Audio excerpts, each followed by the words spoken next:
konformist. Prap duhet të kthehemi se po mënej në kuptimin e analizës po më vjen mirë si përshkrimi i situatës, kryetar. Po kam përshtypjen që partitë politike nuk janë për me përshkru. Na përshkrujnë.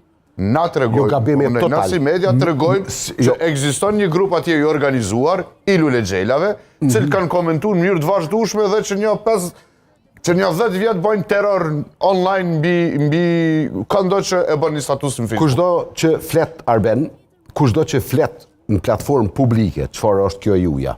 Është platformë publike. Këtë populli e sheh.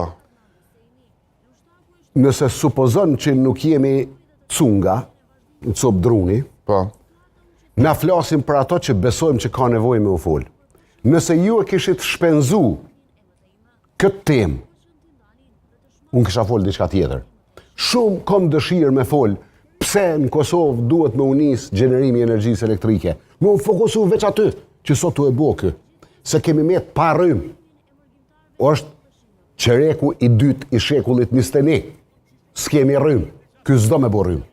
As nuk do gaz amerikan, as nuk do prodhim këtu, i do far bateria. Shumë kom qef me fol pse bre nuk për ju heq të vëshën produkteve ushqimore edhe të higjienës grave. Pse s'pi ju heq? Pse nuk për ngrit pragun e të vëshës 100.000 euro për 30.000 euro? Pse s'pi kryjnë autostrada? Ne do të mund të flisnim edhe për këto tema, kryetar. Po me gjithë respektin, ne vetëm tregoj. Jo të kthyj të temat cilën e nise te Arben. Okej. Ti e nise. Na po folim. Sikur ju ta kishit shteru temen, jo vetëm të lule xhelave, po të organizimit kriminal parapolitik që ekziston në Kosovë, unë kisha fol diçka tjetër, po nuk o të shtjeru Arben.